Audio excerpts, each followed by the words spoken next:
muy grande estar aquí en Puerto Rico. Miren que yo he podido conocer, esto se lo digo de verdad, no se lo digo porque estoy aquí, pero yo he tenido la oportunidad de recorrer todo el continente americano, desde Argentina y Chile hasta Canadá. He estado en muchas de las islas del Caribe por conferencias, por eventos, por distintas cosas.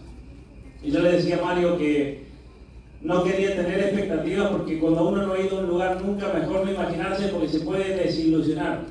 Ahora con Puerto Rico me pasó al revés. Por más que me hubiera imaginado, me superó todas las expectativas. Para que ustedes vean la comparación que voy a hacer, en noviembre me tocó ir a dar una conferencia en Hawái. Y cuando yo fui a Hawái dije, ahí voy a la sucursal del paraíso en el planeta Tierra. Pero le decía a Mario cuando veníamos de camino, después de haber recorrido desde San Juan a Ponce y después de Ponce por toda la costa que ustedes conocen bien hasta Aguadilla, ¿no? Y de ahí a Aguadilla para acá, Hawái es feo comparado con esto. Muy bien. Pablo, me permite interrumpir. Me dijo que se quiere mudar para Puerto Rico. ¡Eso Aquí sí. La verdad que me han atendido muy bien y es una alegría muy grande, y espero que sea solo la primera vez, ¿no? Y si alguna vez vengo y me quedo para siempre, mejor todavía. Pero miren, nosotros, Mario estaba diciendo recién y me hizo pensar un poco. Aquí hay presente gente de muchos lugares, no solamente de aquí, de Añasco. Hay gente de muchas confesiones, de muchas denominaciones, de personas que tal vez no pertenezcan a ninguna iglesia. Pero sin embargo, todos nosotros tenemos elementos en común que nos unen. Tenemos una cultura que nos une, tenemos ideales que nos unen y que tenemos que entender que están profundamente bajo ataque. Y están bajo ataque de una manera muy peligrosa realmente, de una manera muy insidiosa. Porque cuando nosotros, por ejemplo, pensamos en ideologías del pasado, ideas que se han propuesto para tratar de modelar la sociedad de acuerdo a ciertos parámetros, muchas veces esos ideales han sido criminales, han tenido como consecuencia muchas muertes. La ingeniería social no es ninguna teoría de la conspiración. La ingeniería social es algo real. ¿Qué es la ingeniería social? Es el pretender descubrir los problemas sociales que hay en un lugar, las causas de esos problemas sociales, y a partir de eso intervenir en las causas para solucionar ese problema. Así como yo se los presento, suena muy bien, ¿no es cierto?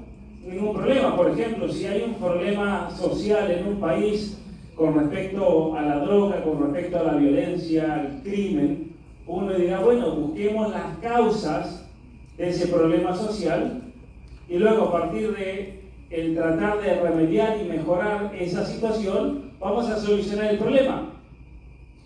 El problema lo tenemos cuando el análisis que se hace de la realidad es puramente ideológico, totalmente ideológico, que no tiene absolutamente nada que ver con la realidad del problema que se está padeciendo en un momento determinado. Pensemos en México. Les voy a dar un ejemplo concreto, que en México me ha tocado estar en prácticamente todos los estados. México tiene un problema de violencia enorme. ¿Sabían ustedes? En México asesinan más personas por año que en cualquier guerra del mundo. En México muere más gente que en Ucrania, por ejemplo. Es increíble. En México, durante el año 2011, 2012, 2013, moría más gente que en la guerra que estaba teniendo lugar en Siria y en Irak con el Estado Islámico. Es decir, era más seguro estar en Siria que estar en México casi, para que ustedes se den una idea. Ahora, ¿cuál es el problema de la violencia en México? ¿Qué creen ustedes que es el problema de la violencia en México? La droga. Para ustedes es muy fácil, ¿no? Es la droga, es el narcotráfico, es algo evidente, es algo de sentido común. Cualquier persona de sentido común en México le va a decir, el problema es la droga, el problema es que México está de camino para el mercado de los Estados Unidos. Y solamente en México, no hay otro país que comparta la frontera del sur con los Estados Unidos. Ahora, si ustedes van al gobierno de México, esto es interesante, y van a preguntarle a los distintos ministerios cuál es el origen del problema de la violencia en México, y les van a decir que es el heteropatriarcado machista. ¿Qué tiene que ver? El problema es la familia. El problema es el concepto binario del ser humano. Y uno dice, pero a ver, ¿dónde vive esta gente? Esta gente les pagan para decir eso. Eso es un caso de ingeniería social. Cuando pretenden solucionar el problema de la violencia, que es algo real, por medio de una propuesta que es totalmente ideológica. Una propuesta que no tiene absolutamente nada que ver con la situación que se está viviendo.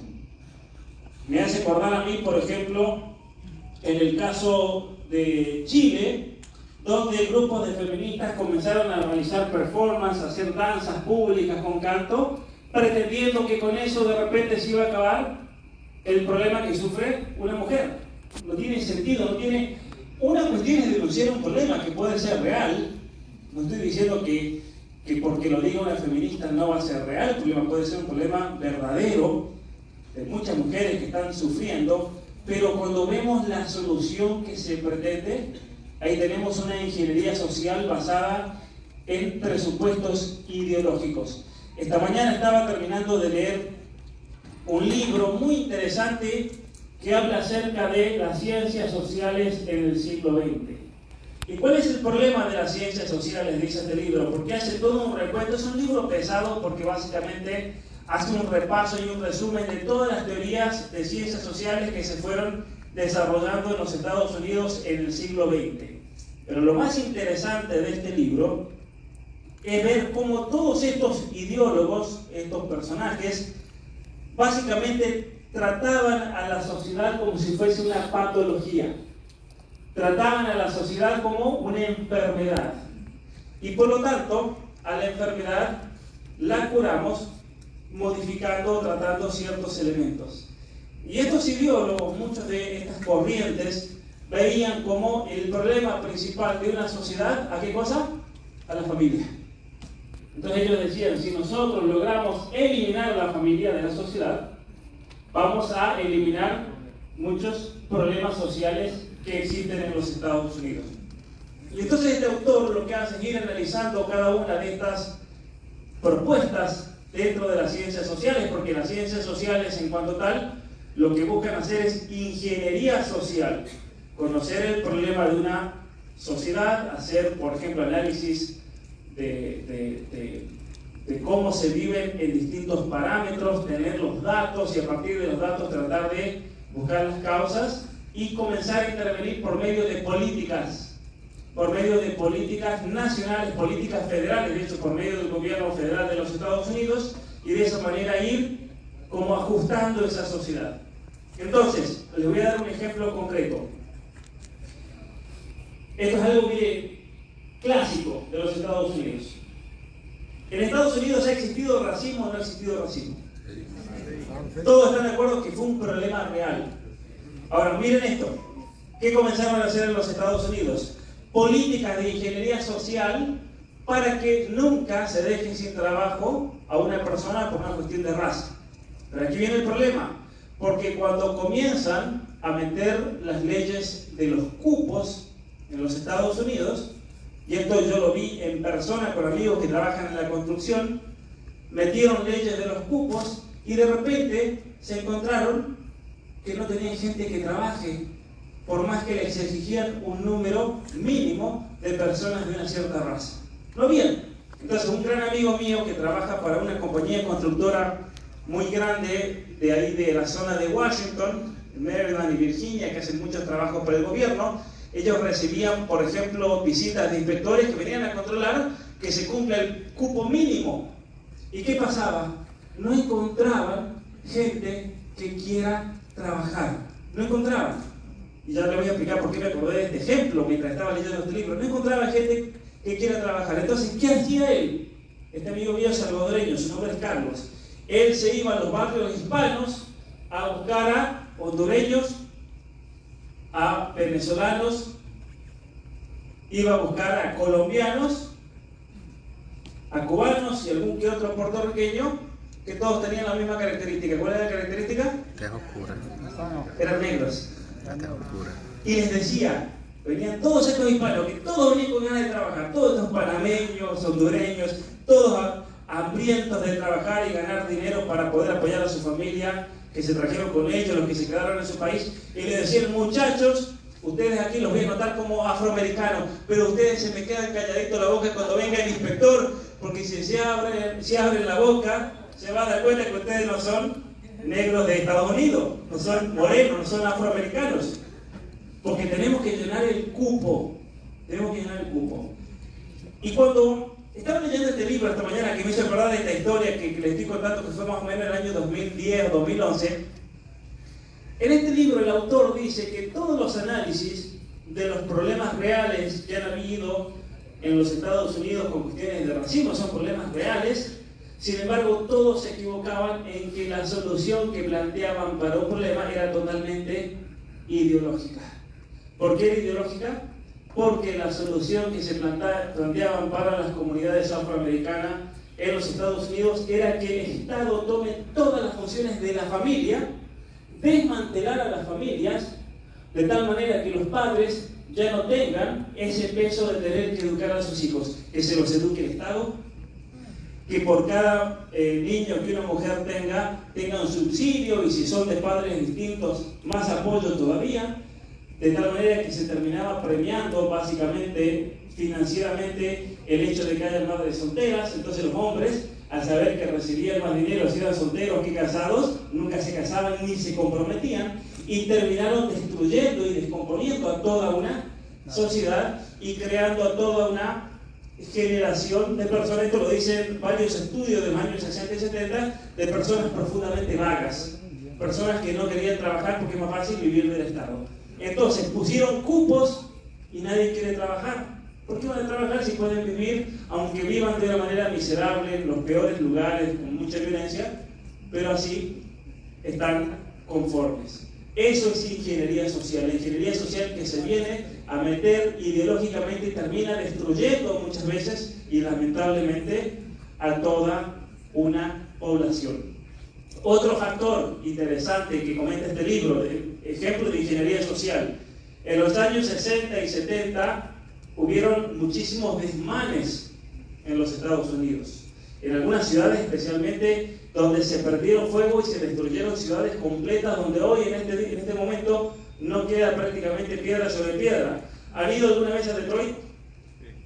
¿Han ido a Detroit? Bueno, cuando salió el libro rojo, salió impreso en Michigan, y entonces yo tuve que ir a viajar para cuando hicieron la entrega y tuve que firmar unos contratos, y como terminé temprano, eran las afueras en un lugar que se llama Ann Arbor, que es ahí bien afuera de Detroit, y como tenía tiempo dije, voy a ir a pasear a Michigan.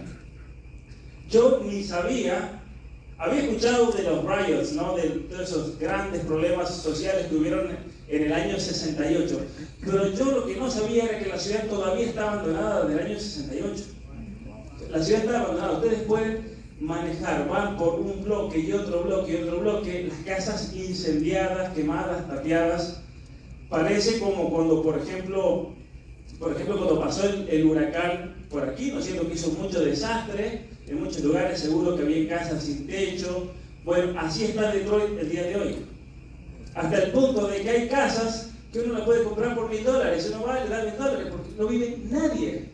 Fue tal el desastre que se hizo. Y es interesante que cuando se hicieron análisis de por qué pasó eso, este autor hace una crítica muy buena porque él dice que se olvidaron, todos los análisis se olvidaron del factor más importante de toda la violencia.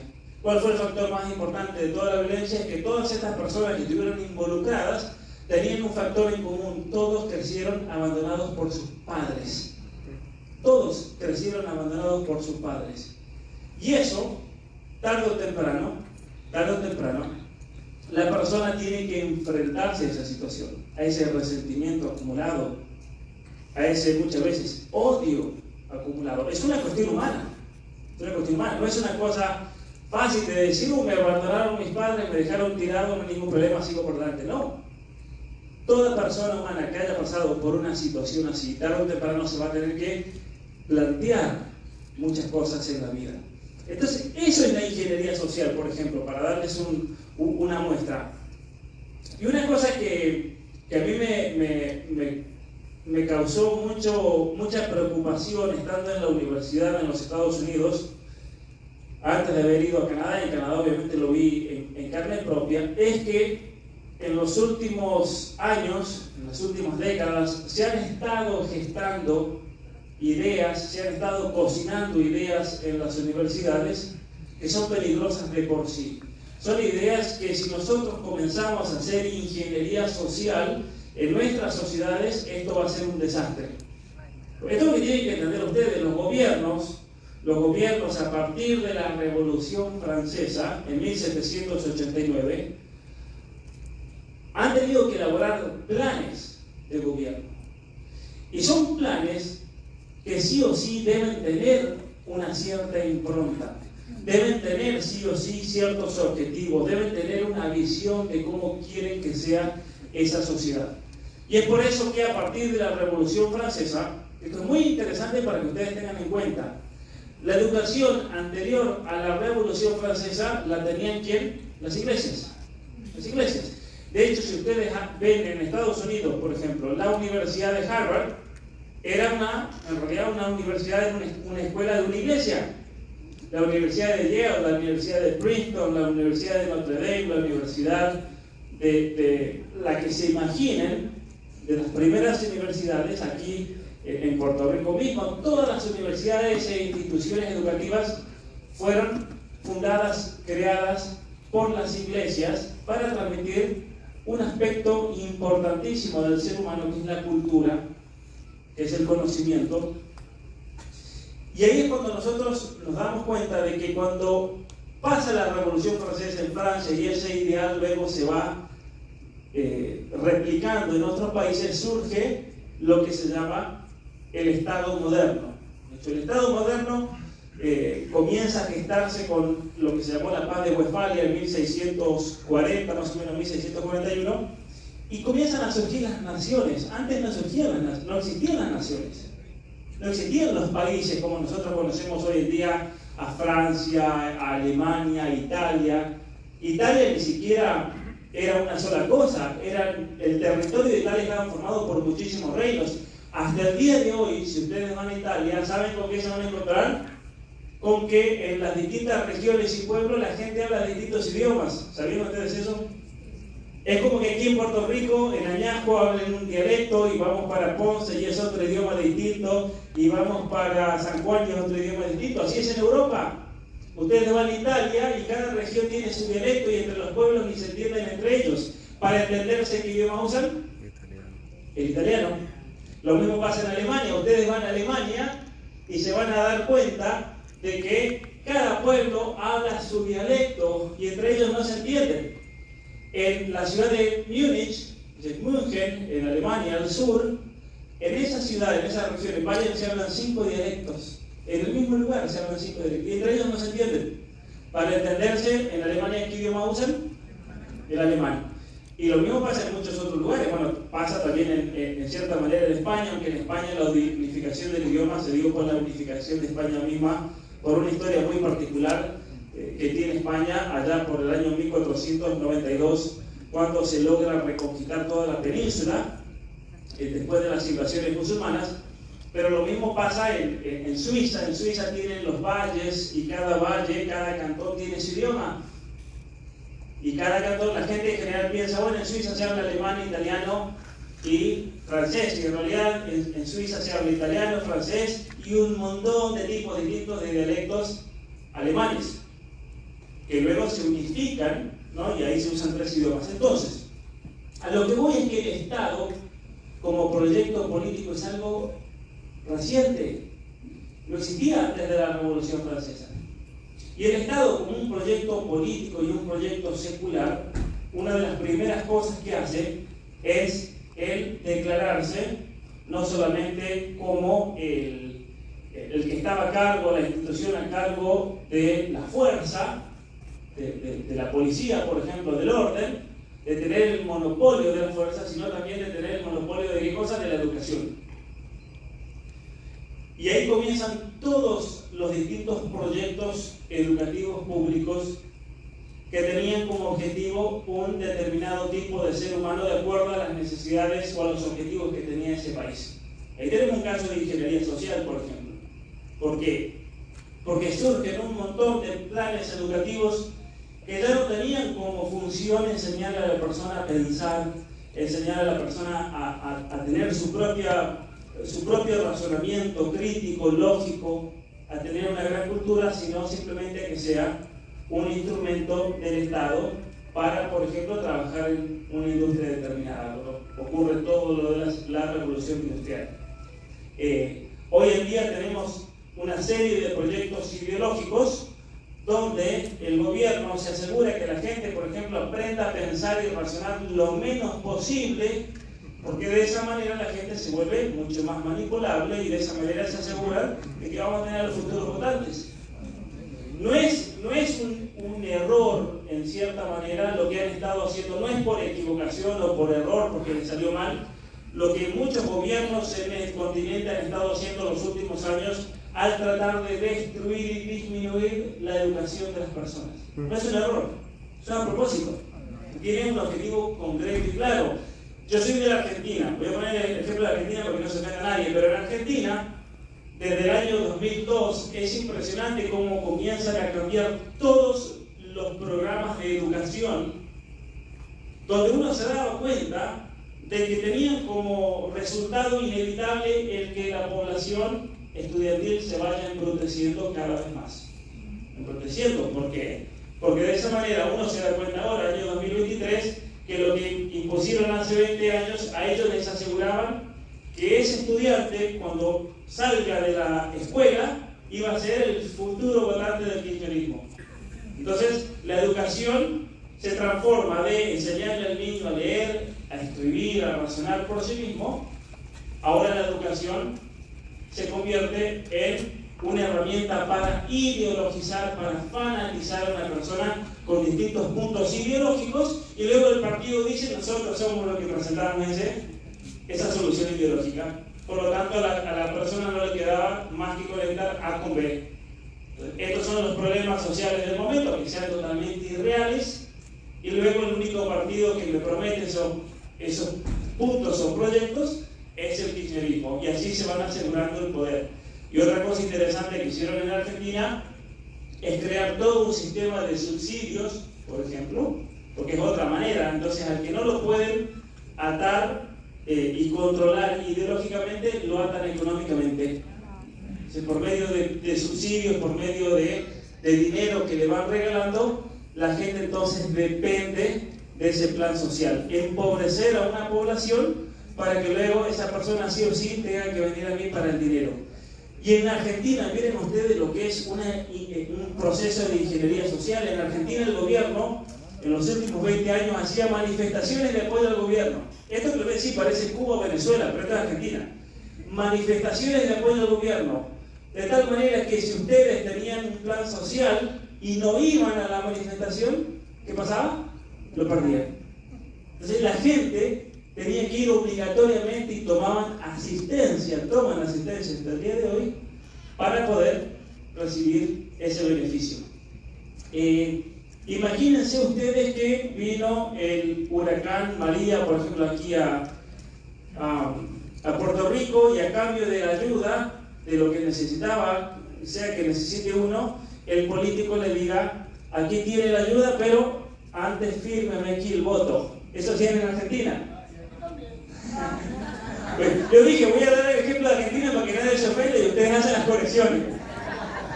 Pero es increíble. Por ejemplo, en Argentina, en algunos lugares comenzaron a construir residencias y cuando iban a entregarle la llave a la gente, y eso me lo contó la misma gente que le hicieron eso, le decían: no, espere señora, antes que le demos la llave usted tiene que marcar el voto. Y se llevaban el voto ya para ese partido, ¿no? El kirchnerismo. Así es como se va perpetuando. Entonces, Aquí tenemos un problema cultural, político, ideológico y de ingeniería social, básicamente, porque es tratar de ir dirigiendo la conducta de la persona en una dirección determinada. Entonces, y por eso voy a poner aquí una imagen de YouTube, ustedes aquí tienen que ver el canal de YouTube.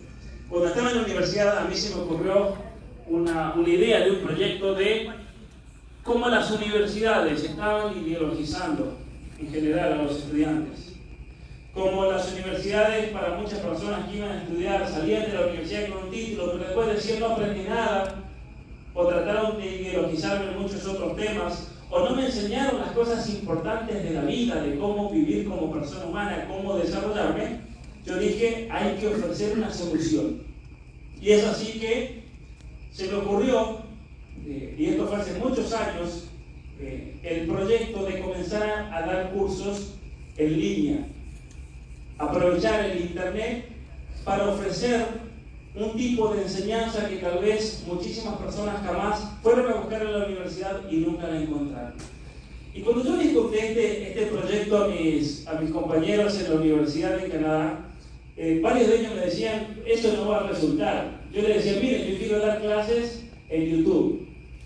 ¿Por qué? Les decía, porque mira, esa es la realidad. Les decía, nosotros nos vamos a recibir. Y nosotros que tenemos un pensamiento determinado, que estamos en contra de estas ideologías que se imponen en las universidades, lo más seguro es que nunca nos vayan a contratar.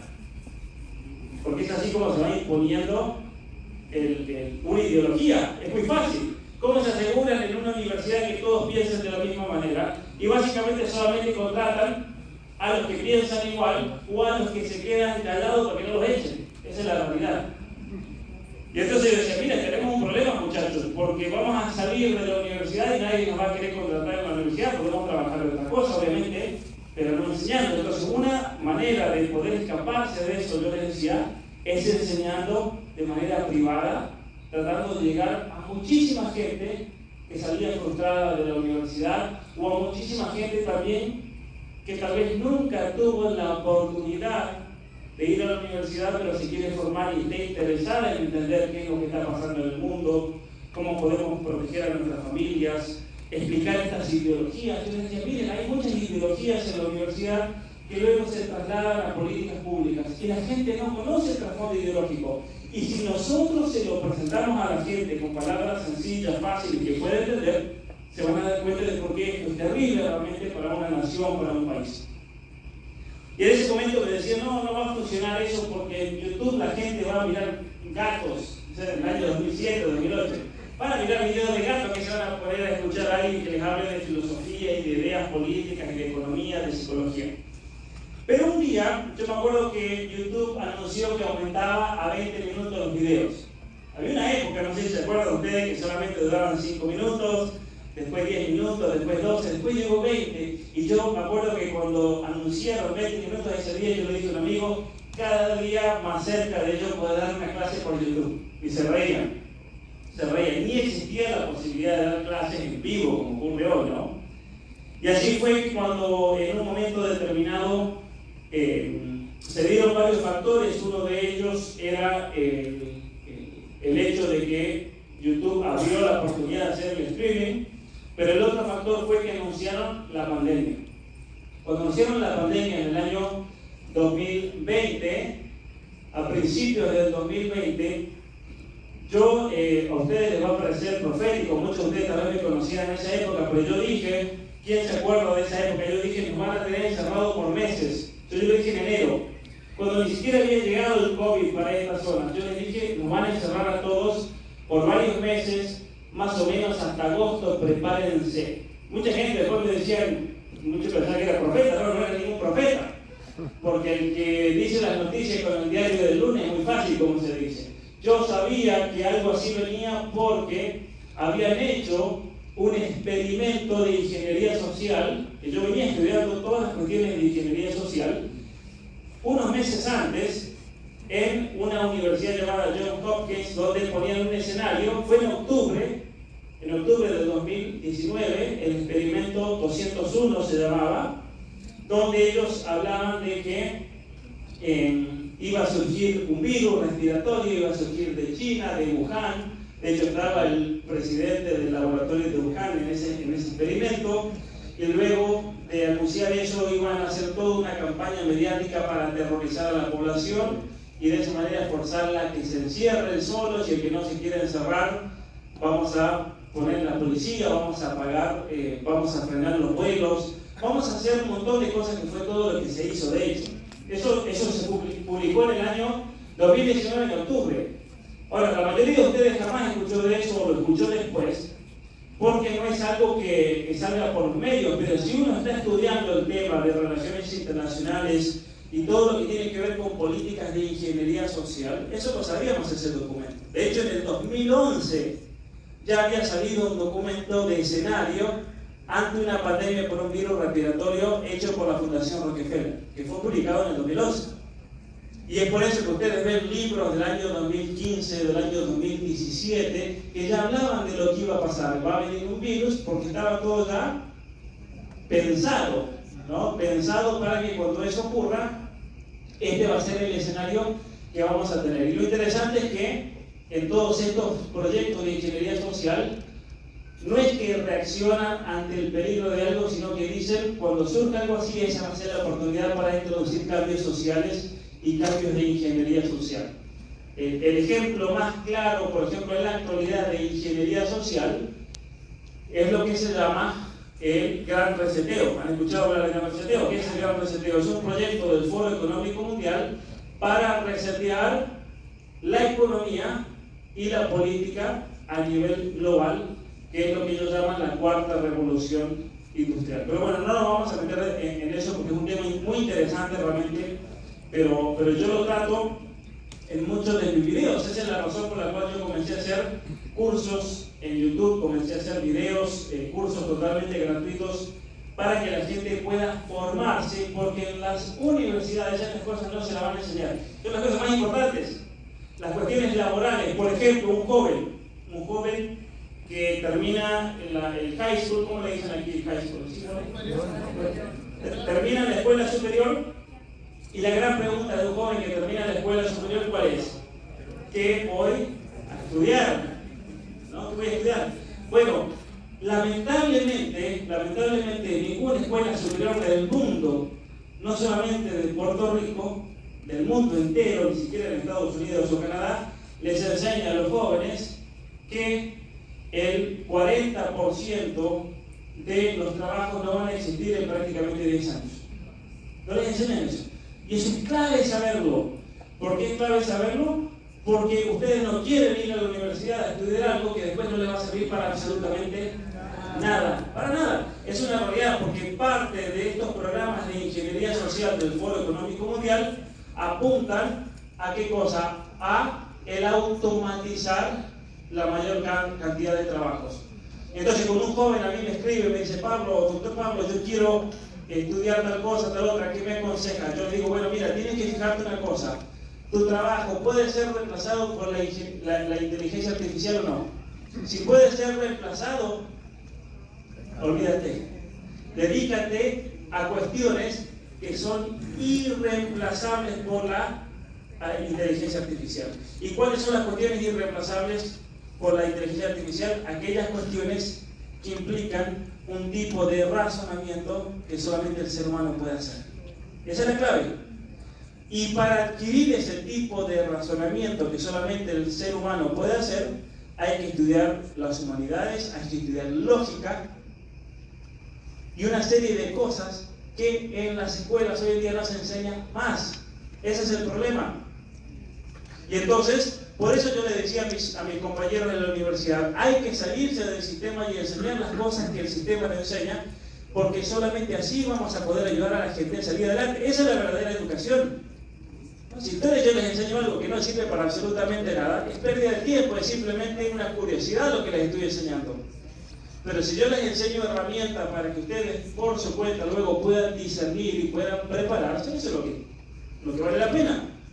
Eso es lo que uno en realidad tendría que estar aprendiendo en la universidad, en vez de teorías que son simplemente divagaciones intelectuales que no tienen ningún realmente fundamento en la realidad. Entonces, para tener en cuenta Y para que se den una idea ustedes, yo comencé el canal justo cuando ocurre el anuncio de la pandemia porque dije, mucha gente va a estar en la casa encerrada y no va a saber qué hacer. Y mucha gente va a tener muchísimos problemas personales, familiares, psicológicos, y entonces a la gente hay que enseñarle algo que le ayude como herramienta para poder afrontar una situación así en la vida. Y es por eso que el primer curso que yo comencé a dar se llama 12 reglas para la vida. Yo se los aconsejo, lo pueden ver, está totalmente gratuito. Luego di un curso de geopolítica donde expliqué todas estas cuestiones de cómo funciona el mundo para que entienda la gente, porque en las universidades a eso lamentablemente nunca se lo van a enseñar, jamás. Y fíjense que mis compañeros se reían, pero uno de ellos que se reía hace poco me escribió y me dijo, Pablo, me fijé, en mi canal de YouTube, que es mi universidad, tiene más o menos casi 140.000 estudiantes. Ahora, en Canadá, mis compañeros que se reían, no hay una universidad que pase 20.000 estudiantes. De hecho, yo cada vez que doy un curso, que anuncio, voy a dar un curso gratuito en mi canal de YouTube, y los doy gratuitos, ¿saben por qué? Porque yo quiero que todos se formen. Pues el que quiera donar o que pueda donar, lo hace a voluntad, pero hay mucha gente que tal vez no tiene la oportunidad, pero sí tiene el deseo de formarse, o estudiantes que no tienen dinero. Hay muchísimos estudiantes que hacen su carrera paralela con los cursos que doy yo, porque dicen que aprenden más con mis cursos que lo que le dan en la universidad. Y bueno, para eso yo quise hacer mi canal.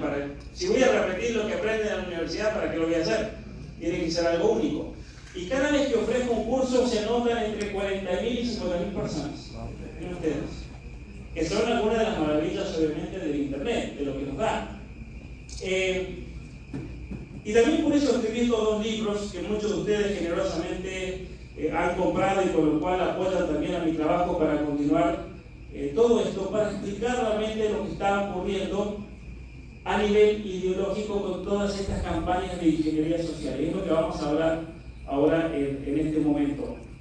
Un libro sobre la ideología de género, específicamente, que es el blanco, y un libro sobre las distintas mentiras ideológicas que se quieren imponer dentro de una sociedad, pero ahí explico por qué son mentiras y por qué eso va a traer un gran daño en todas nuestras sociedades. Si nosotros, para que se entienda bien el tema de la ingeniería social, si nosotros miramos a nuestra civilización, a nuestra cultura, nos vamos a dar cuenta que está fundamentada en 3 pilares que hacen a nuestras sociedades, que son, por así decir, el fundamento de cada una de nuestras tradiciones y nuestras culturas, que es algo que va mucho más allá de nuestros países. Porque fíjense, ustedes son de Puerto Rico, y yo soy de Argentina, ¿cierto? Yo me crié en un lugar a miles de kilómetros de esta isla paradisíaca, donde uno dirá, geográficamente no tenemos absolutamente nada en común, porque en Argentina ni la playa más linda se parece a la más fea de Puerto Rico. Así de simple, la playa más fea de Puerto Rico es 10.000 veces más linda que la más linda de Argentina. Ahora, ¿cómo puede ser que todos nosotros tengamos la misma cultura? ¿Cómo puede ser que yo pueda hablarles a ustedes y ustedes me entiendan sin ningún problema?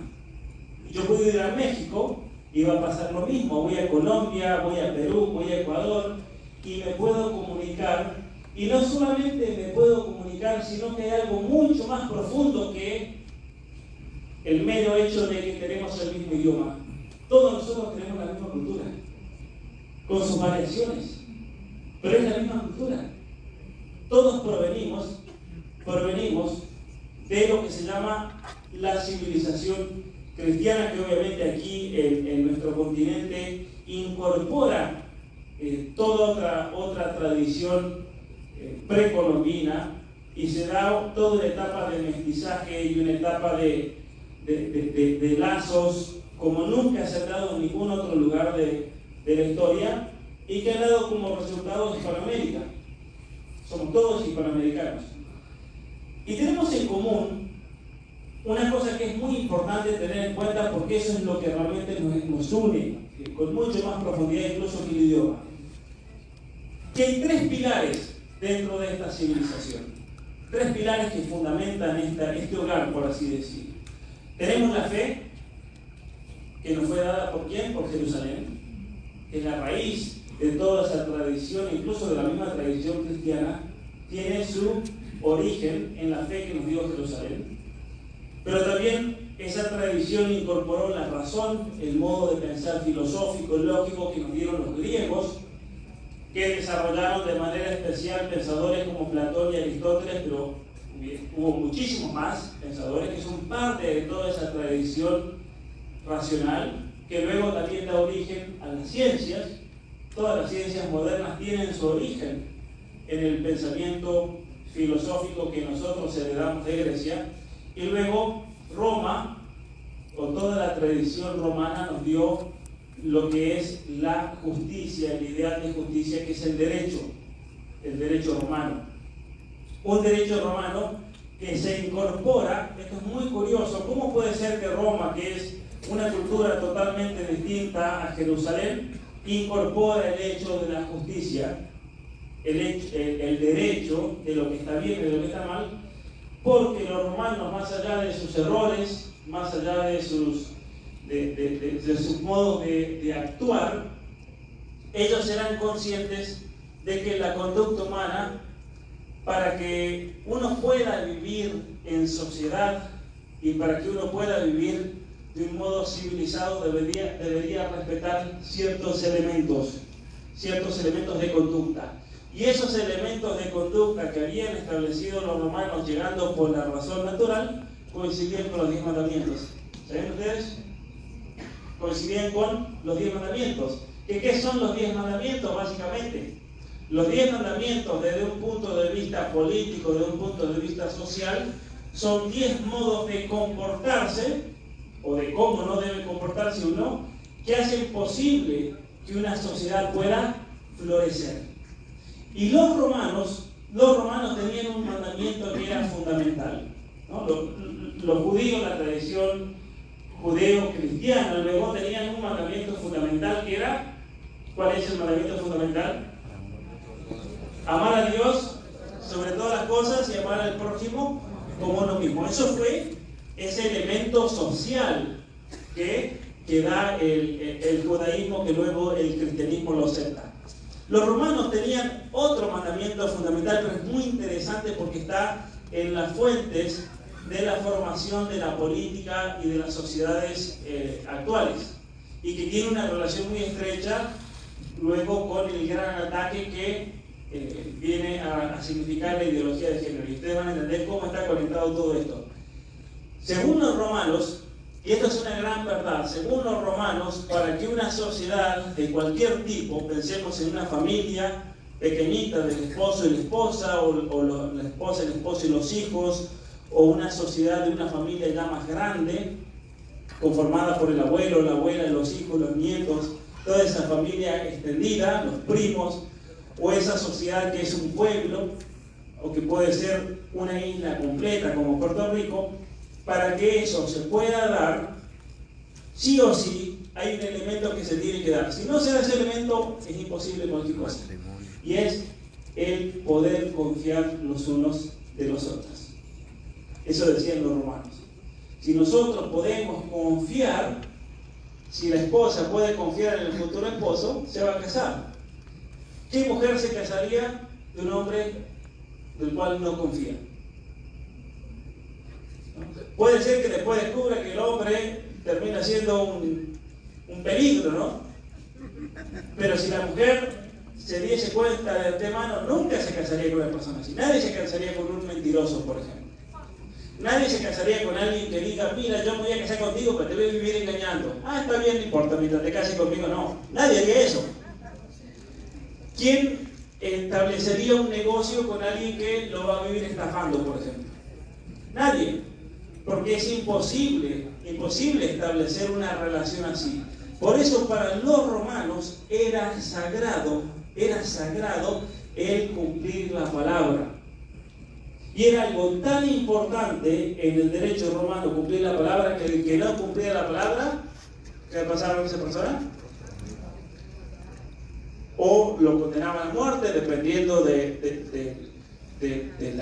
perjurio, el castigo, o lo exiliaban, o lo mandaban a la cárcel, o sufría una deshonra pública, de tal manera que esa persona públicamente se decía, esta persona es un estafador, esta persona es un engañador, y esa persona ya no podía establecer ningún tipo de relaciones con nadie porque nadie ya creía en él y esa persona se tenía que ir de ahí. Pero era tan grave el pecado, por así decir, de no cumplir la palabra, que habían reservado el castigo a un Dios, que era el Dios que cuidaba las puertas del infierno, en la mitología romana. El Dios que cuida la puerta del infierno es el que castiga a los que dan su palabra y no la cumplen.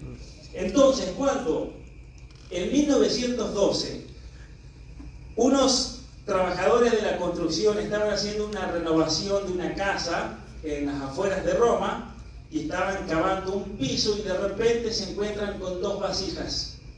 Esto fue un hallazgo impresionante. Las vasijas son dos vasijas, imagínense como si fuera un florero grande, mirando para abajo. Los arqueólogos inmediatamente en Italia, es gracioso en Italia porque en Italia uno hace así y encuentra una ruina. ¿Y cuál es el problema cuando encuentra una ruina? Hay que avisar al gobierno. Cuando uno le avisa al gobierno te expropian todo porque hay una ruina ahí. Entonces la gente trata de no decir nada porque es un problema hacer renovaciones. Pero resulta que cuando estos albañiles encuentran esas vasijas, avisan al Ministerio de Arqueología de Italia, envían unos arqueólogos y viene un arqueólogo alemán muy conocido en ese momento, que era el experto más importante que había de la época prerrománica, y descubren que esas vasijas tenían unas inscripciones en latín antiguo, que eran las inscripciones más antiguas que se han encontrado hasta el momento. De hecho, si nosotros miramos a la historia de la humanidad y nos remontamos a el primer testimonio escrito que se haya encontrado, el más antiguo es ese, el vaso de Dueñas. Y el vaso de Dueñas básicamente se trata de un matrimonio. Miren qué interesante esto. Es un matrimonio entre el esposo y la esposa, se casan ante un sacerdote, un pontífice, se llamaba, en el Imperio Romano se llamaba un puente, el pontífice, el que hacía de puente. ¿Por qué? Porque el sacerdote básicamente les tomaba a los novios, a los futuros esposos, sus promesas matrimoniales y luego cada uno de ellos hacía unas promesas y enterraban debajo de donde iba a estar la cama matrimonial los dos tipos floreros, los vasos, las vasijas, mirando para abajo. ¿Por qué mirando para abajo? Porque decía en la inscripción, si nosotros no cumplimos nuestras promesas matrimoniales, que vengan los dioses del infierno a castigarnos.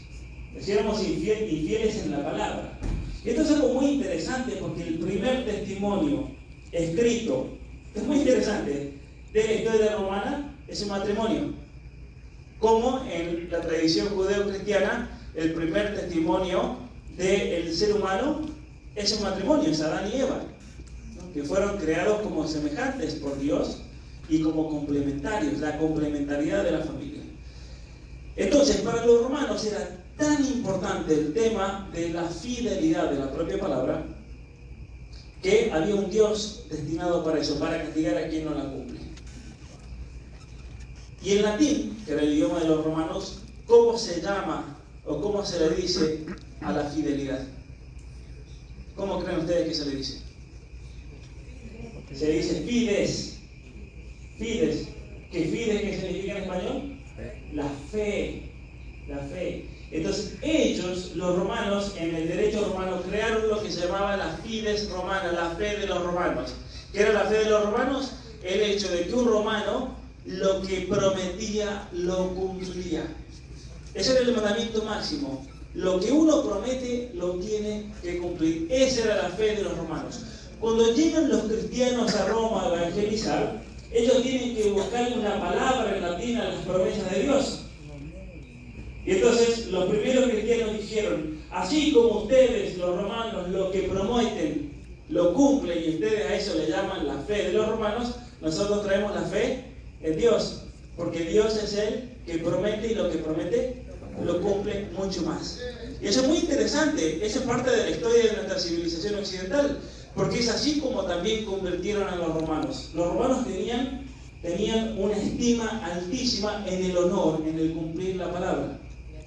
Y cuando llegan los primeros cristianos, les dicen: nosotros conocemos a alguien que tiene un nivel de eficiencia en las promesas que supera cualquier cosa que se haya conocido, que son las promesas de Dios, de la salvación. Es muy interesante porque en Roma, justo antes del periodo de evangelización del cristianismo, habían tenido un problema enorme con otro pueblo que se llamaban los cartagineses. ¿Quién eran los cartagineses? Era un pueblo de comerciantes que estaba localizado en lo que hoy es Túnez, el norte de África. Ellos comerciaban productos desde Asia, aceites, distintos condimentos, traían telas, traían seda, cosas desde la China hacia el Imperio Romano. Pero resulta que los romanos descubrieron que los cartagineses, como buenos comerciantes, eran buenos estafadores. Al aceite le mezclaban agua, decían que vendían tanta cantidad de telas y en realidad era 10% menos, y así iban robando. Entonces los romanos se enojaron porque dijeron: nosotros valoramos la palabra y estos viven incumpliendo su palabra, son unos mentirosos. Y es ahí cuando en el Senado romano tienen un debate sobre qué hacer con los cartagineses. Y hay un senador que da un discurso muy famoso, donde él dice: no podemos permitir tener a estafadores y mentirosos en nuestra sociedad, porque ellos van a ser la manzana podrida que va a destruir nuestra civilización. Y él dice: a Cartago hay que destruirla. De hecho, la frase en latín, que si ustedes alguna vez estudian latín, es el capítulo 1 generalmente de todos los libros, que es delenda, Cartago delenda est. Cartago debe ser delenda, destruida. De hecho, en inglés, ¿cómo se dice borrar algo? Delete. Delete viene de delenda, en el idioma inglés. Delenda, hay que deletear a Cartago. ¿Y qué hicieron los romanos? Mandaron el ejército romano hacia Cartago y no quedó piedra sobre piedra. Taparon la ciudad con sal para que nunca jamás crezca nada ni nadie se pueda asentar ahí, como testimonio de lo que les pasa a los mentirosos, porque los mentirosos son los que hacen imposible poder formar una sociedad. Es imposible, una sociedad política. Y el día de hoy, si nosotros vamos a lo que eran las ruinas de Cartago que hay ahí, muy interesante, el Sahara. No hay absolutamente nada, como un testimonio. Y los romanos decían: eso va a ser testimonio de que no hay que engañar, porque cuando uno engaña y cuando uno miente, hace imposible que pueda formarse una sociedad política. Entonces, el juramento, el dar la palabra, se convierte en el fundamento de la ley, y esto es muy interesante también, de todo el derecho romano, pero también se convierte en el fundamento de lo que podríamos llamar la religión. ¿Por qué? Porque para los romanos el prometer algo te ligaba a tu palabra. Y ligar, en latín se dice religar, religo, la religo. Cuando los cristianos llegan a Roma, ellos dicen: los romanos tienen la fe de los romanos, nosotros tenemos la fe de los cristianos, que es fe en Dios, pero a su vez, así como los romanos se atan, se ligan a su palabra, nosotros nos atamos ¿a quién? A Dios. Nos religamos a Dios. De hecho, la palabra religión no significa, mucha gente cree por un desarrollo posterior de la palabra religión, que religión es un grupo determinado, que es una enseñanza determinada, una iglesia determinada. No, religión significa la relación que uno tiene ¿con quién? Con Dios. Y por lo tanto, la política, esto es interesante también, la política en nuestra civilización occidental surge de dos elementos: el poder cumplir la palabra y el estar relacionado. Es esa palabra la que nos relaciona los unos con los otros, pero a su vez también nos relaciona con Dios. Es el elemento sobrenatural de nuestra civilización. Entonces, la fe, la razón y la justicia. Le voy a poner un ejemplo ahora de la actualidad. Cuando un gobierno te obliga a aceptar la autopercepción de una persona X, sabiendo uno y siendo consciente de que eso es mentira, de que esa persona se puede autopercibir como mujer, pero nosotros sabemos que es hombre, lo que está haciendo el gobierno es obligar a una persona a mentir. Y cuando el gobierno, esto según entonces la noción de los romanos, cuando un gobierno te obliga a mentir y usa el aparato político y legal para imponer una mentira, se acabó absolutamente todo. Ese es el fin de la civilización. Porque ya no es posible ya el poder confiar los unos a los otros. Porque ya estamos basando la ley en la mentira, no en la verdad y en la realidad de las cosas. Y vamos a ver una serie de ejemplos de ingeniería social que se están dando hoy en día que son peligrosísimos. Yo vivo en Canadá y Canadá lamentablemente es un país donde se están implementando todas estas políticas de ingeniería social que afectan gravemente a la familia, afectan gravemente a los niños, a la juventud, pero también afectan gravemente al pueblo en general, afectan gravemente a las iglesias cristianas, afectan gravemente a los pastores, sacerdotes, porque estos programas de ingeniería social incluyen imponer ciertas ideologías que se imponen a la fuerza, y cuando una persona no acepta esa ideología, esa persona es automáticamente castigada. ¿Cómo es automáticamente castigada? Hay muchas formas de castigo. Hay leyes en Canadá donde si un padre de familia no acepta que su hijo sea adoctrinado con la ideología de género, puede perder la patria potestad de sus hijos. En Ontario, en el año 2015, se aprobó la primera ley donde instituía la identidad de género y la orientación sexual como un derecho del niño que debía ser garantizado por el Estado. Y por lo tanto, el Estado es el encargado de asegurarse que los niños tengan esa oportunidad de descubrir su supuesta identidad de género. En Canadá tenemos ciertas manifestaciones que han estado surgiendo en los últimos años, porque en las escuelas el Ministerio de Educación es muy interesante como ha habido una transformación profunda, y voy a poner algunos ejemplos después ahí en pantalla, pero ha habido una transformación profunda en lo que significa la educación. La educación ya no significa ayudar a un niño a aprender a razonar, a aprender a leer, a aprender a escribir, a aprender matemáticas. Todas esas cosas han pasado a un segundo plano y ahora la educación tiene que centrarse en ciertos principios ideológicos. Por ejemplo, la conciencia racial, que el niño sea un antirracista, entonces le vamos a llenar de libros ideologizados al respecto, que el niño descubra su identidad de género, que el niño descubra su orientación sexual.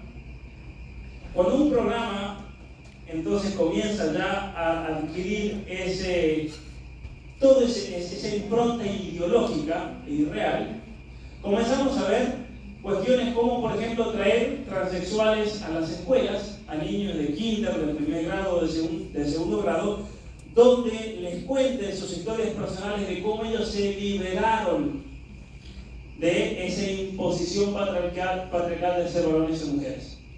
Los niños son expuestos a esas situaciones como una imagen de la persona que se liberó.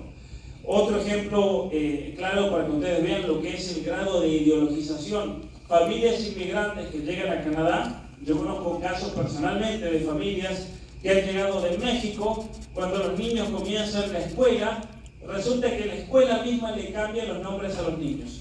Pero no es que le cambie el nombre, yo me llamo Pablo, por ejemplo, y me ponen Paul en inglés para que los niños no se confundan. No, cambian el sexo de los niños.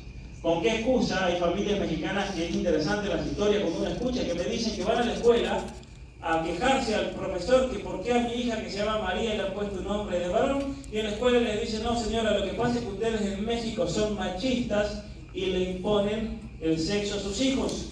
Por lo tanto, nosotros hemos decidido cambiarle el sexo de sus hijos por un año para que luego ellos decidan qué quieren ser libremente.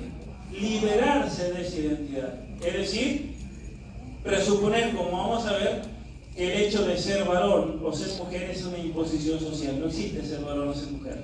Hay que, por el contrario, encontrar la verdadera identidad de género. Esto ha causado mucha reacción. Varios decían recién en la introducción que en Canadá se durmieron, lamentablemente, y eso es verdad.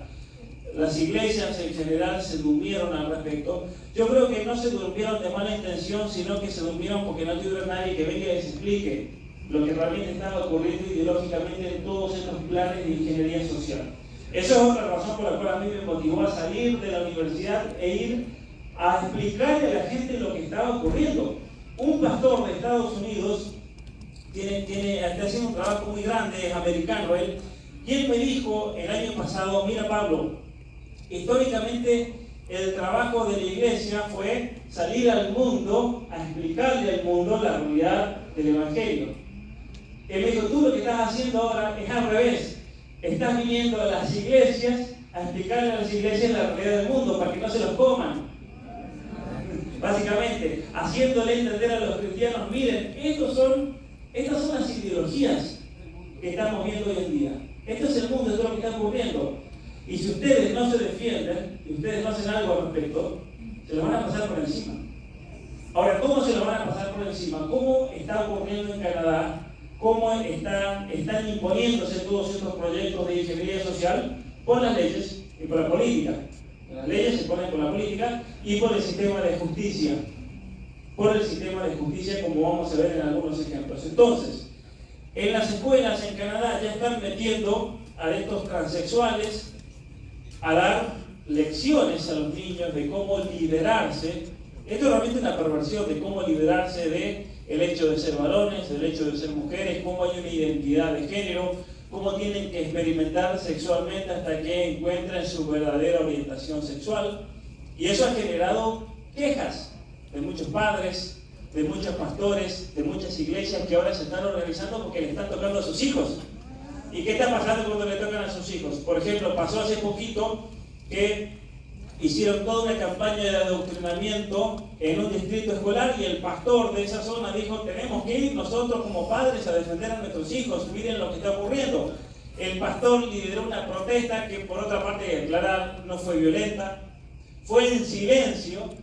El pastor fue muy inteligente, dijo: nosotros con nuestra propia presencia en silencio vamos a orar. Y al pastor lo metieron a la cárcel por haber hecho una protesta. ¿Por qué? Porque está yendo en contra del programa ideológico que se busca imponer. Este muchacho que viene acá, ahí van a ver ustedes que dicen defender a los morenos, ¿no es cierto? Hacen marcha por los morenos, pero cuando el moreno es cristiano se acaban los derechos. Porque él es un pastor. Este es un muchacho muy valiente realmente. ¿Qué hace él? Él simplemente va a una esquina con un megáfono a predicar el evangelio y él fue atacado brutalmente por un grupo LGBT. Lo atacaron brutalmente y para colmo el que tuvo la culpa, ¿quién fue? El pastor. Y el pastor pobre lo metieron a la cárcel porque, según lo que lo denunciaron, al anunciar el evangelio públicamente, él está imponiendo su cultura en otros y la provocación vino de él. Y él dijo: pero si yo no le pegué a nadie, a mí me molieron la pala ni me defendí. Y le dijeron: bueno, lo que pasa es que tú, pastor, lo que hiciste es violencia simbólica. ¿Qué es la violencia simbólica? ¿Quién define lo que es la violencia simbólica? Es una locura realmente.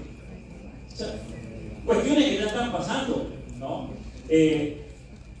Otro pastor en Canadá, es muy interesante, seguramente que pasó algo parecido aquí, pero en Canadá habían abierto los casinos, habían abierto los bancos, los supermercados todos abiertos, las tiendas para ir a comprar ropa estaban abiertas, los Walmart abiertos, el Costco abierto, pero los pastores no pueden abrir sus iglesias.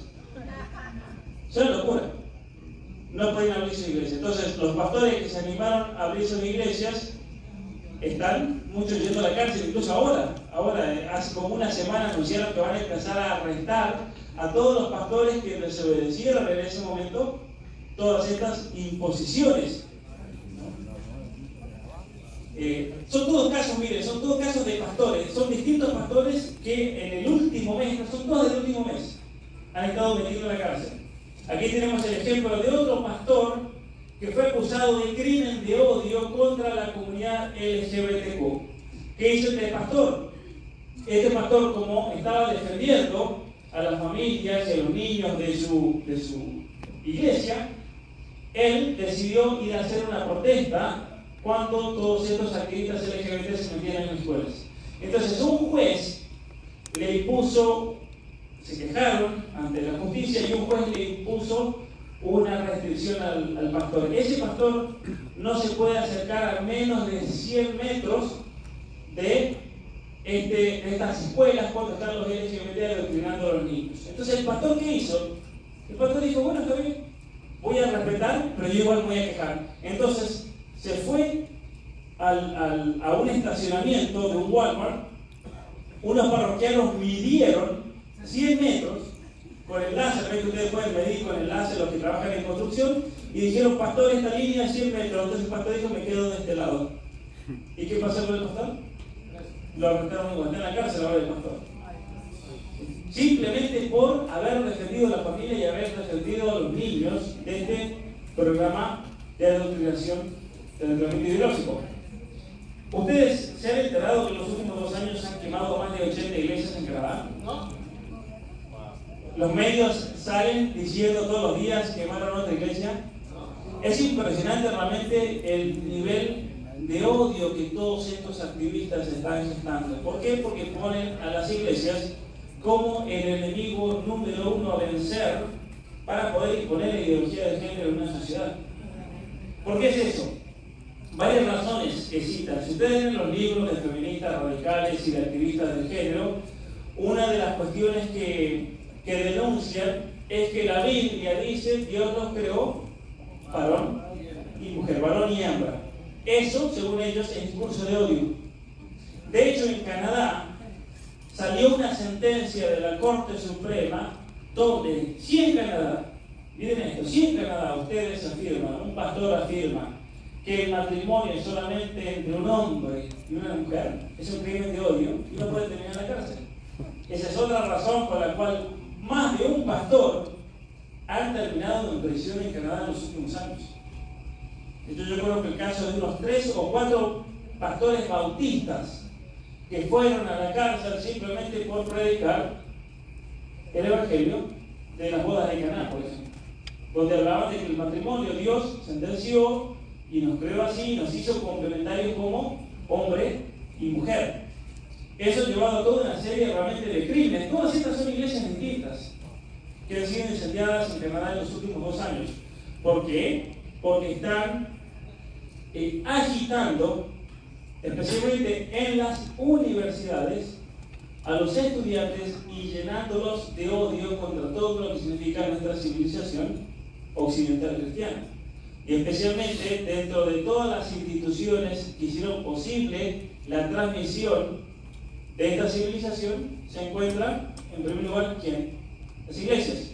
Y las iglesias que queman no son solamente iglesias, ustedes dirán, son iglesias católicas, de todo. Iglesias evangélicas, iglesias anglicanas, iglesias de distintas denominaciones, porque todos significan lo mismo. Miren la cantidad de iglesias. Son 80, o sea, podríamos estar toda la noche mostrando fotos. Aquí solamente les voy a mostrar algunas representativas de iglesias que están siendo incendiadas en Canadá. ¿Sí? Hay una iglesia, esta creo que es, que fue hace el miércoles de la semana pasada, o sea, reciente, iglesia que están quemando recientemente. Con respecto a la presencia de transexuales en las escuelas, como muchos padres se están levantando y manifestándose en contra de todo este programa de adoctrinamiento de niños, ha salido un proyecto de ley el miércoles santo, es decir, hace 2 semanas hoy, ¿no? 2 o 3 semanas. 3 semanas, perdón, exactamente hoy. Salió un proyecto por el cual si un padre de familia, le voy a poner un ejemplo, se entera de que va a venir un grupo de activistas LGBT a la propia escuela con transexuales a hacerle un show erótico a los niños, y el padre va y decide sacar al niño para no exponerlo a eso, la multa es de $25,000. Esta ley está en discusión en este momento en el Parlamento de Canadá. pero es la manera como ellos logran imponer una ideología. Imagínense, ¿cuál es la otra opción que le queda a los padres? Sacarlos del sistema educativo, que es lo que de hecho está ocurriendo. En este momento se calcula que hay 200.000 niños en Canadá que están fuera del sistema educativo y están haciendo homeschooling. ¿Por qué es eso? Porque los padres finalmente están tomando conciencia de que la educación, en este momento, es una herramienta de adoctrinamiento ideológico del gobierno de Trudeau. Básicamente es eso. Y los padres son conscientes de que ellos no pueden, en conciencia, enviar a sus hijos a las escuelas. Muchas iglesias cristianas, hay que decir esto, se prepararon ya hace mucho tiempo para esto. Son excepciones, pero existen iglesias que dijeron: está ya viniendo toda esta ola ideológica, tenemos que tener nuestras propias escuelas.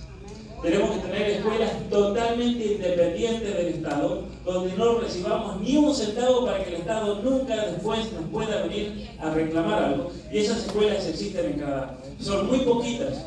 Pero yo les voy a contar una anécdota. Yo he ido a muchas iglesias de muchas denominaciones a dar conferencias en Canadá, y en todas esas iglesias los pastores se lamentan de una cosa: que no lo supieron ver y no estaban preparados. Cuando esto ya les empieza a golpear en sus propias iglesias, en general es demasiado tarde, porque no tienen una escuela. Y tratar de hacer una escuela ahora es casi imposible, especialmente con este gobierno.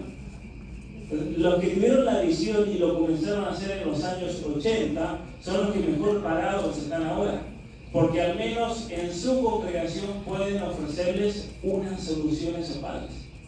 ¿Pero qué hace un pastor, por ejemplo, un sacerdote, cuando vienen las familias y le cuentan el desastre ideológico de las escuelas en Canadá? ¿Qué pueden hacer? ¿Qué pueden hacer ellos como iglesia para ofrecer una solución? La solución más clara es: nosotros tenemos que independizarnos y comenzar a educar a nuestros hijos. Porque de hecho eran las iglesias antes de la Revolución Francesa las que educaban a los niños en sus templos. Es así como surgieron las universidades. Es así como surgieron las escuelas. Así fue tradicionalmente. Lo que pasa es que en muchos de nuestros países, como pasó por ejemplo en Ecuador, como pasó también en la zona de Quebec, en Canadá, el Estado le arrebató a todas las iglesias las escuelas. Lamentablemente.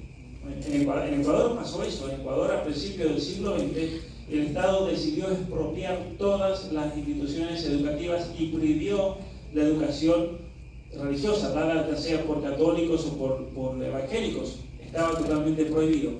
Entonces, esto fue el anuncio de hecho que hicieron. Trajeron a todos estos personajes transexuales disfrazados, y el gobierno de Canadá dio el anuncio, una legisladora, acerca de la multa de $25,000 para los padres y cualquier persona, pastor, el que sea, que se oponga a todos estos programas de adoctrinamiento en escuelas.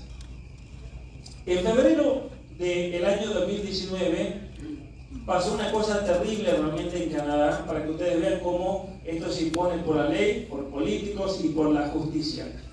Una familia del oeste de Canadá, de la provincia de British Columbia, tenía una niña de 11 años en la escuela. Y aquí viene el problema con todas estas políticas de identidad de género. Una vez que se legaliza la identidad de género como un supuesto derecho humano, que no es un derecho humano porque la identidad de género no existe, es una mentira. Nosotros somos seres humanos, y como seres humanos somos varones o somos mujeres, pero lo fundamental es que somos seres humanos, y porque somos seres humanos tenemos derechos humanos. Y un derecho humano, para ser humano, tiene que tener una característica principal, que es el ser universal, es decir, que aplique a todos los humanos. En cuanto comenzamos a inventar derechos que solamente aplica a este grupito de acá o a los de la fila segunda, ya no son derechos humanos, son privilegios. Muy bien, eso es lo que hay que saber distinguir, son privilegios. Y en una sociedad pueden haber privilegios, yo no digo que no. Por ejemplo, si en una sociedad tenemos leyes que dicen que si una madre está embarazada, esa madre tiene entonces el privilegio de recibir su salario por tantos meses para cuidar de su bebé. Entonces eso es por un bien social, no lo estoy criticando, son privilegios, y porque sean privilegios no significa que estén mal. Pero cuando nosotros comenzamos a inventar supuestos derechos, ese derecho es un privilegio que muchas veces es injustificado. Por ejemplo, le voy a contar esta historia. En Canadá, Trudeau vive atacando a las iglesias cristianas de todas las denominaciones, porque llevaron el evangelio a Canadá y a los pueblos indígenas. Los viven atacando, siendo que gracias a los cristianos, a los misioneros, es que todos esos pueblos indígenas pudieron salir muchas veces de la miseria, pudieron muchos estudiar, tener una vida digna. Muchos se dieron cuenta gracias a eso que el Estado los estaba usando y los estaba manipulando por medio de planes sociales. Entonces, ustedes van en Canadá y se encuentran con indígenas que dicen: gracias a las iglesias, a los misioneros, pudimos salir de una situación muy difícil en la que vivíamos. Sin embargo, Justin Trudeau, que es el primer ministro de Canadá, vive atacando constantemente a las iglesias por haber evangelizado a los indígenas. Y los acusa a las iglesias de haber cometido, y se han inventado esta palabra que no existe, que es el genocidio cultural. ¿Qué es el genocidio cultural? Por ejemplo, los aztecas se comían entre ellos, ¿no es cierto?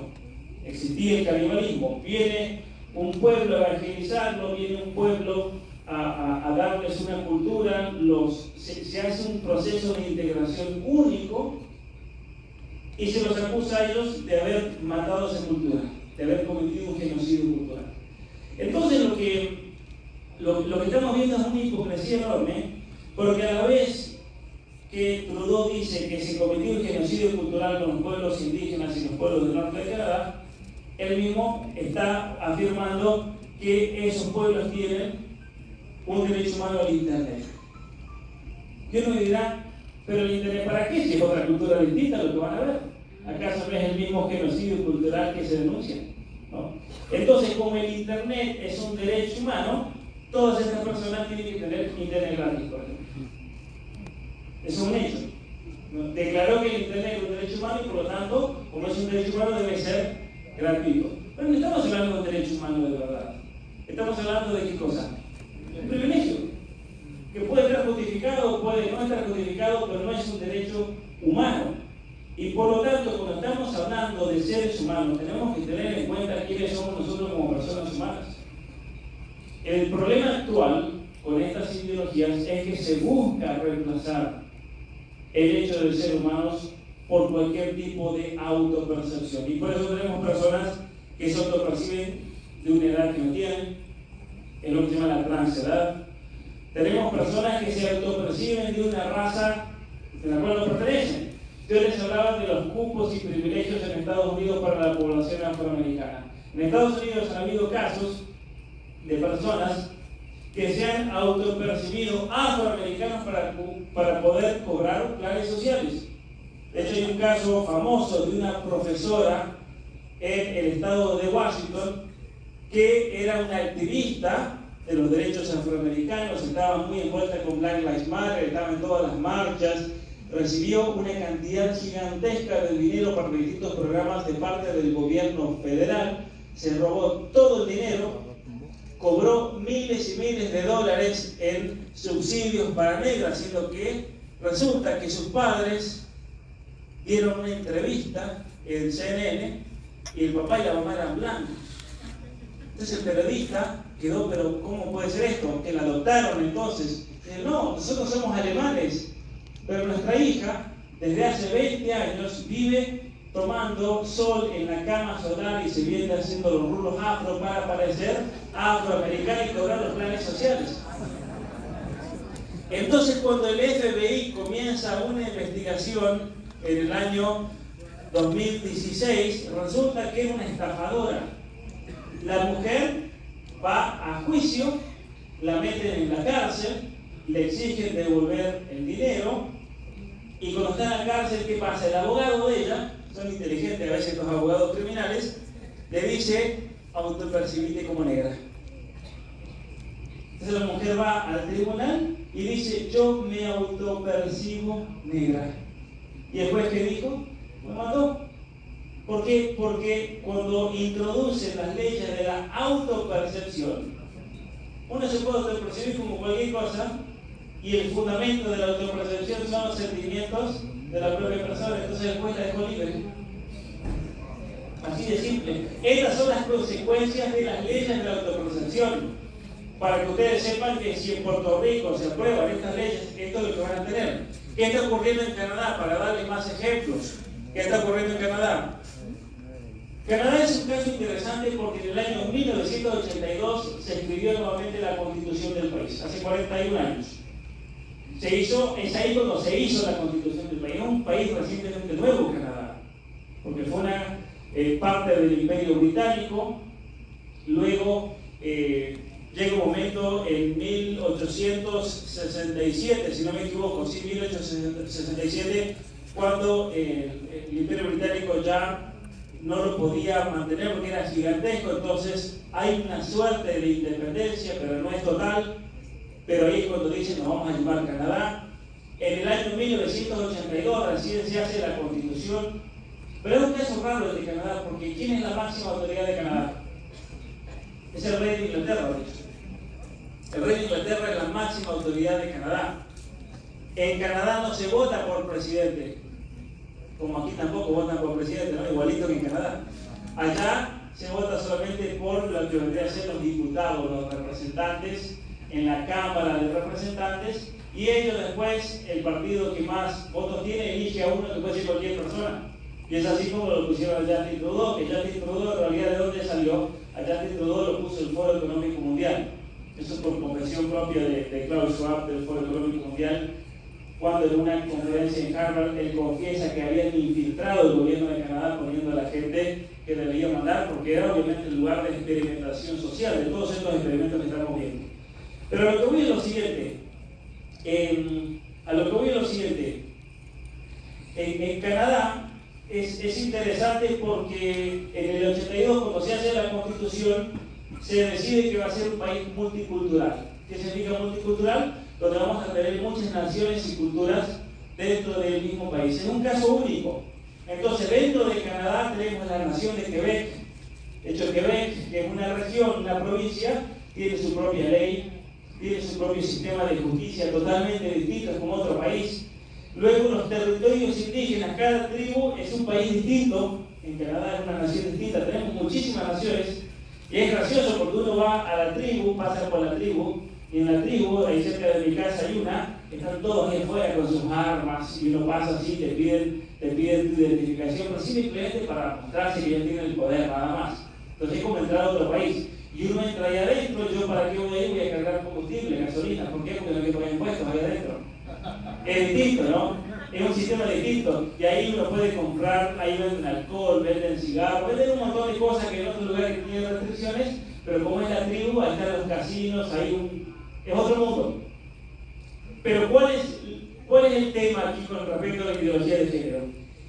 Que los indígenas, que no fueron tontos, dijeron, si nosotros vamos a hacer nuestra propia nación, nosotros vamos a tener nuestro propio sistema de justicia, vamos a juzgarlo y castigarlo a la manera indígena. Entonces, cuando un indígena en Canadá lo atrapan porque cometió un robo, cuando cometió un asesinato, lo agarran, él dice soy indígena, muestra su certificado indígena, lo mandan a la tribu y la tribu lo juzga. ¿Y en qué consiste el juicio? Muchas veces, bueno, a ver, te portaste mal, te vamos a mandar a una cabaña junto a ese bosque y no vas a poder salir por 10 años, pero vas a estar ahí adentro. Y listo. O sea, mucho mejor que tener una prisión, ¿no? ¿Pero qué está pasando en las prisiones de Canadá? Se están autopercibiendo indígenas de a miles. Y las prisiones de Canadá tienen que soltar a los prisioneros y mandarlos a las tribus a vivir en el bosque con una presión del Estado porque se autoperciben indígenas. Es una locura, ¿no? Es el abuso del sistema. Ahora les voy a contar el caso de Argentina. En Argentina, como en todos los países del mundo, tenemos gente en prisión por haber violado mujeres. ¿Qué está pasando con los violadores en Argentina? Se están autopercibiendo mujeres y están yendo a las cárceles de mujeres hasta el punto de que hay mujeres en las cárceles que han sido violadas y están embarazadas por estos compañeritos de cárcel. Miren qué locura eso, es una locura total.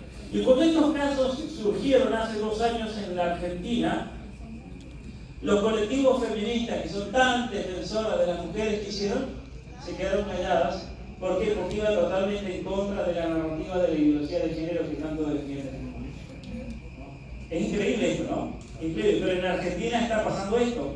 Y no solamente en Argentina, ha pasado en los Estados Unidos, ha pasado en Inglaterra, cantidad de casos de hombres que le encuentran la vuelta a la ley.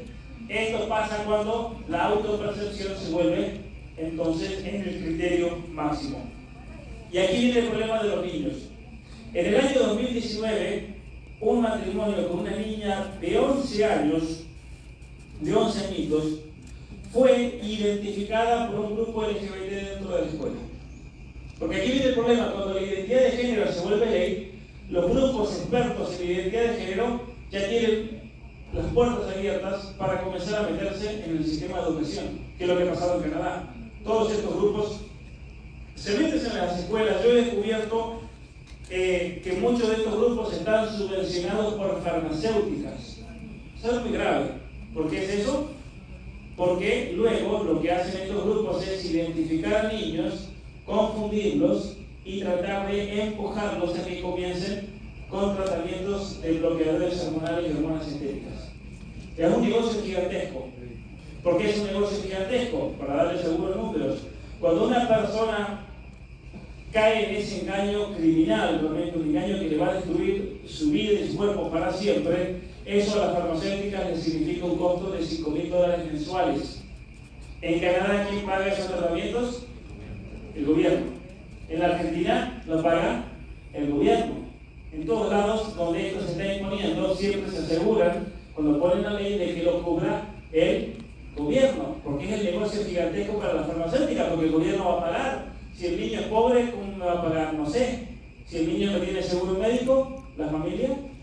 Pero si es el gobierno, ya no necesitamos ni siquiera de la familia, ni que la familia esté de acuerdo. Entonces, en Canadá, y aquí viene lo terrible, estos degenerados, porque para mí son unos degenerados criminales, lo que hacen es identificar a niños, miren qué peligroso es esto, a niños vulnerables.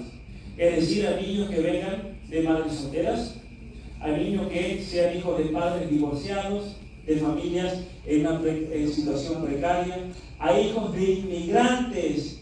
¿Por qué hijos de inmigrantes? Porque ellos se han dado cuenta que un inmigrante no va a abrir la boca. ¿Por qué no va a abrir la boca? ¿Porque es ilegal? ¿O porque lo pueden deportar? ¿O porque puede perder la residencia permanente? Entonces el inmigrante que está en una situación vulnerable y precaria lo tienen agarrado del cuello. Entonces identifican a esos niños, y una vez que identifican a esos niños, comienzan a hacerles todo un proceso de lavado de cabeza. Por ejemplo, mi libro, El Blanco, se llama Atrapado en el cuerpo equivocado. ¿Saben cómo llegué a ponerle ese nombre? Porque me encontré con muchísimos casos de niños en Canadá donde los activistas iban con psicólogos del género, que ellos le llaman. Las escuelas ya tienen su psicólogo del género, cuya función es ayudar a los niños a descubrir su identidad de género. Y el psicólogo del género es una persona que hace uso de su conocimiento de la psicología para pervertir psicológicamente a un niño. ¿Cómo lo hacen? Si vemos a un niño vulnerable, a un niño que venga de una familia donde hay divorcio, donde hay peleas, donde hay abuso, es un niño que va a tener muchos problemas emocionales. Eso es normal, obviamente. Pero es un niño que luego va a tener que superar y va a tener que trabajar para salir adelante de su vida. Entonces es un niño que obviamente tener la asistencia de alguien, de un psicoterapeuta, no le viene mal. Pero si el psicoterapeuta comienza a usar esas vulnerabilidades y heridas del niño, a ese niño lo puede destruir. Ese es el problema. ¿Por qué? Porque el psicoterapeuta tiene herramientas para poder penetrar a ese niño y lo puede quebrar mucho más fácil que cualquier otra persona. Si un psiquiatra quiere volver loco a alguien, el psiquiatra va a ser la mejor persona para lograrlo. ciertamente, porque va a saber cuál es realmente el lugar para entrarle a cada persona que le toque. Y el problema con estos psicólogos de género es que a un niño, en cuanto comienzan a encontrarle sus problemas y sus vulnerabilidades, inmediatamente les presentan como solución el escaparse de su propio cuerpo. O sea, tú tienes este problema porque estás atrapado en el cuerpo equivocado. Y solamente si te liberas de ese cuerpo, por tratamientos hormonales, por amputaciones de órganos totalmente sanos, vas a poder salir adelante. Aquí viene lo criminal de todo esto, ¿no? Entonces ellos van y identifican a una niña de 11 años en la provincia de British Columbia. La manda el psicólogo de género a una clínica. Esto sin el consentimiento y el conocimiento de los papás. ¿Por qué? Porque en las escuelas de Canadá, y estoy preparando un reportaje y un video en mi canal sobre este tema, han sacado un modo de actuar, básicamente un reporte de cómo actuar en una situación así, en la que se dice que a los padres no hay que avisarle nada, porque cuando se les diga a los padres se meten y obviamente dicen que no. Entonces, no hay que decirle nada a los padres. Tenemos la ley que nos protege contra cualquier denuncia que esos papás puedan hacer contra la escuela. Entonces, a los niños los llevan a las clínicas. Cuando llegan a las clínicas, esa clínica les paga a los activistas para que vayan y por lo tanto, inmediatamente lo que hace la clínica es comenzar a hormonizar a los niños en la primera visita. En promedio, en Canadá, la hormonización comienza en la primera visita. ¿Por qué? Porque una vez que comienzan a hormonizar a un niño, es mucho más fácil que ese niño continúe. Eso es lo que han descubierto. Entonces comienzan a hormonizar a un niño. A una niña le empezaron a meter bloqueadores hormonales. Cuando el papá se enteró, ¿qué ven ustedes? Si se enteran que a su niña de 11 años, hoy la llevaron a la escuela a una clínica y le empezaron a meter bloqueadores hormonales para que no pase por la pubertad. Eso es criminal, ¿no? Totalmente criminal. Este papá comenzó una demanda, primero frenó obviamente eso, comenzó una demanda, los activistas LGBT le replicaron la demanda, fueron a la corte y ¿quién perdió? El papá.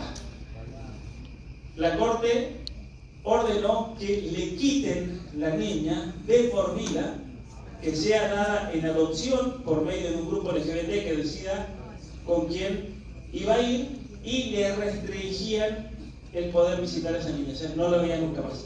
Entonces el papá apeló, como fue una corte provincial, terminó en la Corte Suprema de British Columbia y el 27 de febrero de 2019 la Corte Suprema de British Columbia dijo lo siguiente: los padres no tienen derechos sobre sus hijos en cuestiones de identidad de género y orientación sexual. Negar ese derecho es abuso infantil. Después de esta sentencia, los activistas están más envalentonados que nunca, porque ya saben que tienen una sentencia de la Corte Suprema. En Canadá, no sé cómo será aquí en Puerto Rico, pero es como en Estados Unidos. En Canadá, cuando la Corte Suprema sentencia algo, eso se convierte en ley para todos. Se convierte en ley para todos. Entonces, en este momento, los padres sí se niegan al adoctrinamiento de ideología de género de sus hijos. Si se niegan a que les hagan estos tratamientos criminales, ¿qué pasa? Pierden a sus hijos. Se les puede quitar. Este papá, entonces, recibió una restricción de no poder dar nunca más a su hija, y que dijo: bueno, si perdí a mi hija, al menos que esto no sea en vano, me voy a dedicar a informar a otros padres acerca de lo que me pasó a mí, para que la gente despierte. Entonces este señor, ¿qué hizo? Comenzó a visitar iglesias, comenzó a visitar distintos grupos, a contarles su caso. Esto les puede pasar a ustedes. Es ahí como la gente en Canadá, por estos casos, comenzó a despertar y comenzó a enterarse. ¿Saben ustedes que yo voy a dar conferencias en Canadá? Esto hasta hace un mes estuve dando conferencias ahí, y hay gente que ni siquiera se ha enterado de esto, de que pueden perder a sus hijos legalmente. Le voy a contar un caso de una señora dominicana. Una señora dominicana casada con un salvadoreño ahí en Canadá. Resulta que durante la pandemia, año 2020, reciben una caja de la escuela.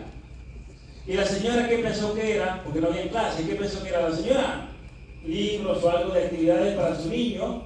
que tiene 10 años. Cuando la señora abre esa caja, y esto es un caso que me tocó muy cercano porque yo conozco a esa familia, la señora abre la caja y se encuentra con inyecciones y con las, ¿cómo se dice los vials en español? Las ampollas como de un remedio. Y entonces la señora dice, ¿qué pasó? Mi hijo se enfermó de algo, se lo mandó la enfermera de la escuela. Cuando lee la hoja, se le indicaba que había que llevar al niño una vez a la semana a una clínica que permanecía abierta durante el COVID porque eso era considerado algo extraordinario. Y la señora va a Google y pone el nombre de esa supuesta medicación y casi le da un ataque al corazón. Era Lupron. ¿Qué es Lupron? Lupron es un medicamento que se toma cuando, por ejemplo, a un hombre le da cáncer del testículo. Es un medicamento que tiene como una consecuencia, ¿cómo se dice? Side effect. Como un efecto secundario, el que no produce más testosterona. Como un efecto secundario. Pero es un remedio para el cáncer. Pero la señora comienza a investigar, también se está usando para bloquear hormonas en niños en tratamientos transgéneros. Entonces la señora casi le da un ataque al corazón. La señora había venido a una conferencia mía que había dado en su iglesia e inmediatamente le escribió al pastor, le llamó y le contó lo que le había pasado. Y el pastor me llama a mí para contarme la historia y me pregunta si esta familia me puede llamar. Le dije que sí, la familia me llama. Y cuando la familia me cuenta la historia, yo no lo podía creer. De repente la escuela le estaba enviando bloqueadores hormonales a su hijo. Y su hijo había estado hablando con la enfermera por chat durante la pandemia. La enfermera había decidido ella misma que el problema de su hijo era que estaba atrapado en el cuerpo equivocado. Niño de 10 años. Entonces yo inmediatamente le digo, hay que hablar con un abogado.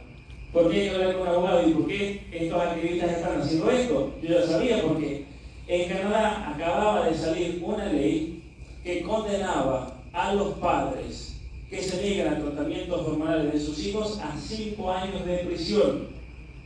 O sea, en este momento en Canadá, si un niño es convencido en la escuela de realizar este tipo de tratamientos y los padres se oponen, 5 años a la cárcel. Si los padres van al pastor, y esto está explícitamente en el primer punto, dice, si un padre se niega a estos tratamientos o le busca terapia psicológica a su hijo, 5 años de prisión. Si los padres van a un pastor o sacerdote, y lo dice textualmente, si los padres van a un pastor o sacerdote y este pastor o sacerdote los atiende y recomienda que ese niño tiene que tener terapia psicológica, que es obviamente lo que hay que darle, 3 años de prisión al pastor o al sacerdote. Si un médico o un psicólogo o un psiquiatra, cualquier persona de las profesiones médicas, atiende a un niño así y en vez de empujarlo a que se hormonice, trata de convencerlo de que no, 5 años de prisión y pierde su licencia médica de por vida. De por vida. En Canadá en este momento tenemos psiquiatras y psicólogos que han perdido su licencia médica de por vida. De manera principal, el doctor Kenneth Zucker. A ustedes capaz que el doctor Kenneth Zucker no les suene, pero el doctor Kenneth Zucker es el psiquiatra experto número 1 en el mundo en ayudar a niños con trastornos de su propia identidad. O sea, el experto más importante del mundo perdió su licencia de ejercer la medicina en Canadá porque él era el que tenía la llave y el secreto para ayudar a esos niños a superar esos trastornos psicológicos. Es una locura, ¿no?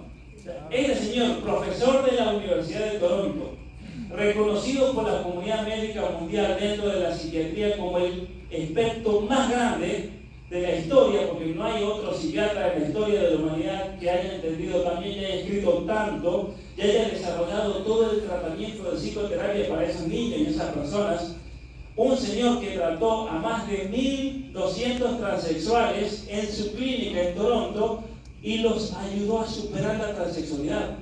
El hombre era un fenómeno, este señor, porque este señor sabía descubrir la raíz de los problemas que llevaba a una persona a autopercibirse como algo que no era. ¿Y cómo los curaba? Por medio de un tratamiento que trabajaba la autoaceptación por medio de un tratamiento que trataba de descubrir los traumas, especialmente el abuso. En muchos de estos casos había problemas de abuso sexual.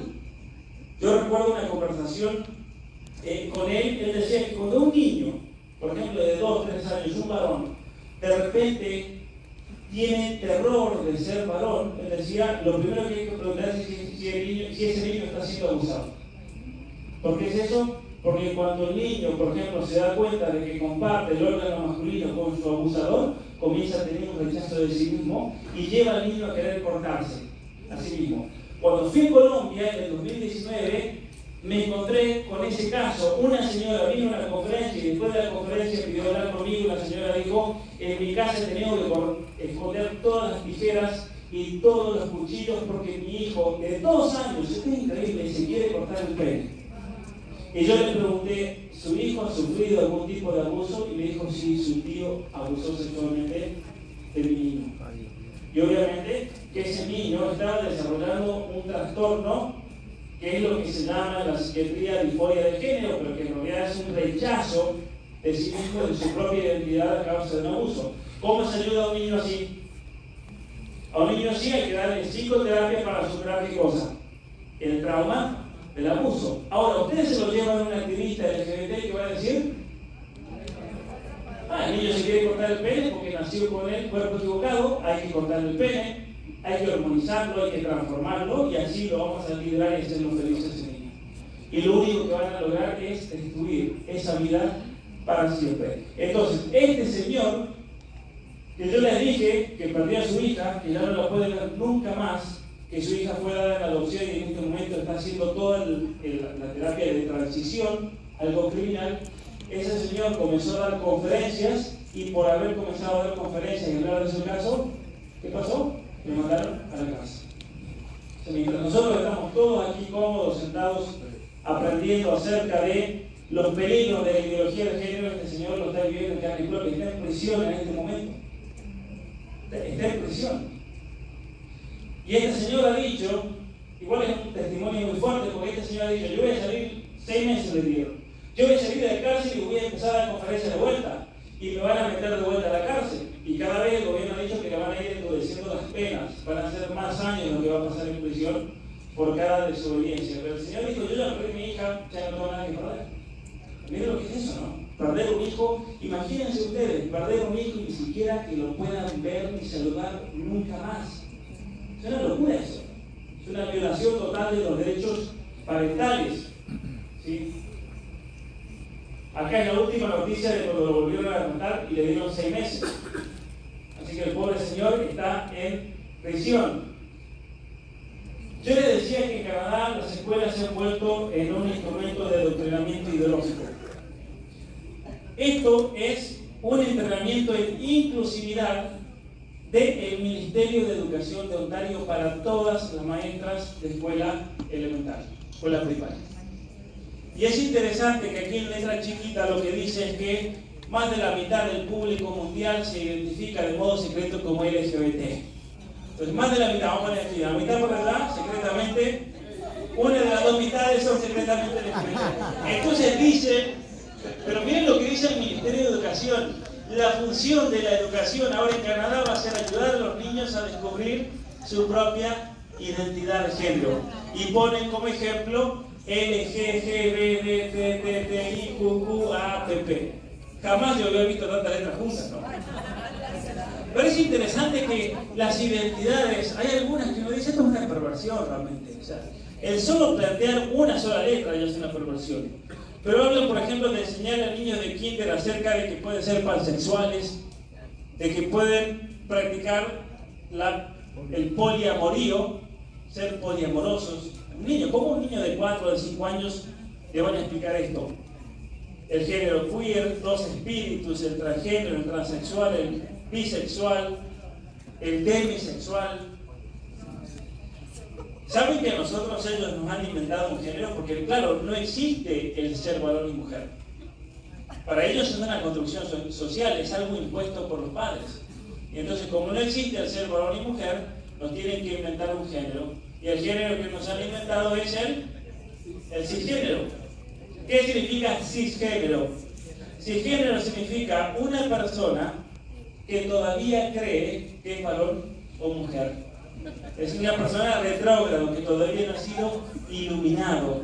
Es aquel que vive en esa creencia y en esa confusión de ser varón y mujer. Por lo tanto, la función del activismo de género, la función de este nuevo tipo de educación y de ingeniería social es iluminar a las personas. Es hacerles dar cuenta de que en realidad han vivido una mentira y deben descubrir esa verdadera identidad. Ahora,